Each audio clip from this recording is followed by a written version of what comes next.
There's something brewing in Atlanta that's bound to spark the curiosity and excitement of every Falcons fan, and it starts with a statement that might just define the future of this team: very confident in the defense. Those aren't just words, they're a declaration from General Manager Terry Fontenot, and if you've followed the Falcons over the years, you know that statement hits differently in 2025. After years of struggling to put pressure on opposing quarterbacks and watching receivers glide effortlessly through the secondary, this offseason represents a seismic shift in Atlanta's defensive identity, and fans are feeling the tremor. Let's talk about the numbers first because they tell a damning story. Just 31 sacks in the 2024 season, the second lowest total in the entire NFL. That lack of disruption meant quarterbacks had all day to pick apart a defense that already struggled to contain the pass, giving up the highest catch rate in the league. Those aren't just stats, they're red flags. And Fontenot wasn't just watching, he was taking notes. That's why, this offseason, the Falcons went into full surgical mode on defense. A one-year, $10 million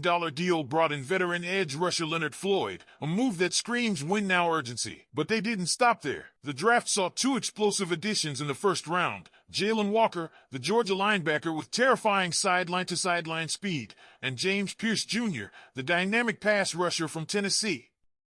Together, they're not just rookies, they're catalysts. And if you think this is just GM speak, think again. On day 3 of training camp, Pierce Jr. turned heads and dropped jaws. First, he sealed the edge on a run play, showing maturity beyond his years. Then, in a flash, he batted down a pass from Kirk Cousins, the kind of back-to-back disruption Atlanta has desperately lacked. Defensive coordinator Jeff Ulbrich isn't shy about the potential. We can put him on the edge and let him rip it, and he's going to be a problem. Veteran left tackle Jake Matthews sees it too. He's been in the trenches for years, faced off against the best edge threats the league has to offer. And even he's impressed. They've got a lot of talent. You can see why they were drafted where they were. Matthews is embracing the challenge these young players bring to practice, and that speaks volumes. But it's not just about the edge. The Falcons also reloaded the secondary, drafting Notre Dame safety Xavier Watts in the 3rd round and Oklahoma's Billy Bowman as a nickelback in the 4th. With these new additions, there's a clear message: this defense isn't going to wait and react.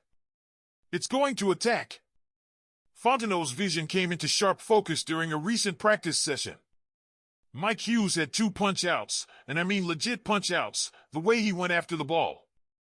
That's the kind of aggression this defense lacked last year. Now, it's becoming part of the DNA. While defense is dominating headlines, there's another story bubbling just beneath the surface, one that tugs at the heartstrings of Falcons fans everywhere. It's the unexpected release of a familiar face, Cordarrelle Patterson. Yes, that Patterson. The one who electrified Atlanta for 3 seasons, racking up 1,494 rushing yards, 708 receiving yards, and 20 touchdowns in 43 games. The one who reinvented himself as a hybrid weapon and became the soul of this offense. After a brief and underwhelming stint with the Steelers, where he reunited with Arthur Smith, Patterson is a free agent again. And fans are begging for a reunion. The reasons go beyond nostalgia. Patterson still has gas in the tank, and he brings more than just depth. He's a game changer, especially in special teams, where he's widely regarded as the greatest kick returner in NFL history. The Falcons lost their key return man Avery Williams to the Eagles, and while Jamal Agnew was signed, he didn't play a single game last season. The current RB3 options, Ja'Shawn Corbin, Carlos Washington Jr., Elijah Dotson, Nathan Carter, none have the impact potential of Patterson. And here's the kicker: he has just 546 career carries, significantly less than most 34-year-old backs. Bijan Robinson is already nearing that mark. With Darnell Mooney's health uncertain, Patterson's versatility as a receiver becomes even more crucial. Bringing him back doesn't just make sense, it completes the puzzle. The offseason moves signal a franchise ready to break out of its postseason drought, which stretches back to 2017. Defensive upgrades, smart draft picks, and the potential reunion with Patterson all hint at a turning point. But the question lingers: will the front office make that final, emotional, and tactical move to bring Patterson home? What do you think, Falcons fans? Should Atlanta make the call and reunite with Cordarrelle Patterson? Drop your thoughts in the comments below. And while the front office deliberates, fans are growing more vocal by the day. The calls for Cordarrelle Patterson's return aren't just rooted in sentimentality, they're driven by a clear understanding of what this team needs to reach the next level.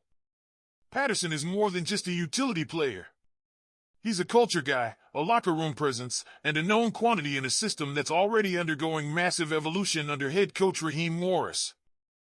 He's the unpredictable wild card who can line up anywhere, force mismatches, and torch special teams in the blink of an eye. Remember, Patterson's time in Atlanta wasn't some brief flash. He revived his career here, became a fan favorite, and helped keep the offense afloat in seasons where nothing else seemed to work. His return wouldn't just boost the roster, it would ignite the locker room. It would send a message: Atlanta is serious about winning now. Then there's the international angle.